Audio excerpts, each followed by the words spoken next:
কিন্তু আপনি জাতিকে তো পুরো হতাশ করে দিয়েছেন। 3 মাসের মধ্যেই আপনি তো আমাদেরকে আশ্বস্ত করতে পারলেন না।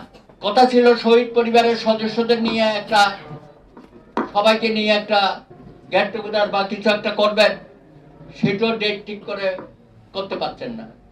আপনি শহীদ ফাউন্ডেশন করেছেন, সেখান থেকে সাহায্য সহযোগিতা দেওয়ার কথা, সেগুলো থেমে থেমে যাচ্ছে কেন? কারণটা কি?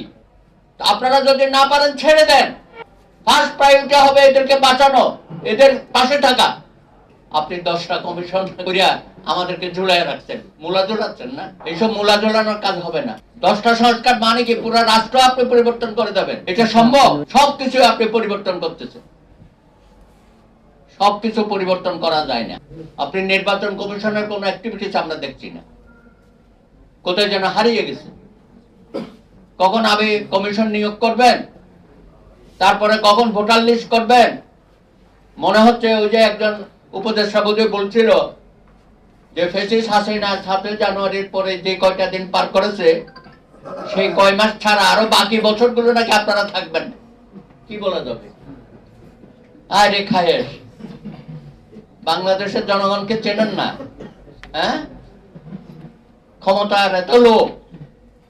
কালকে রাতে ঘটনার পরে 4 ঘন্টা লাগছে কয়েকজন উপদেষ্টা সেখানে যাওয়ার জন্য। লজ্জা হয় না আপনাদের?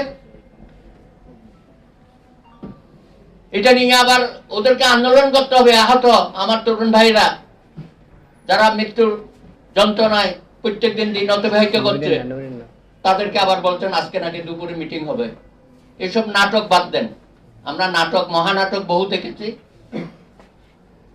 দয়া করে, এখন তো মনে হচ্ছে আপনার একটা বোঝা। শেখ হাসিনা গেছে, ফেসিস গেছে, মাফিয়া গেছে, ইউনূসের নেতৃত্বে আরেকটা বোঝা যেন আমাদের মাথায় চেপে বসছে। আপনি কিসের জলবায়ু সম্মেলনে গেছেন? শূন্য শূন্য দেখাচ্ছেন আমাদেরকে। নিজের দেশের জলবায়ুর খবর রাখেন?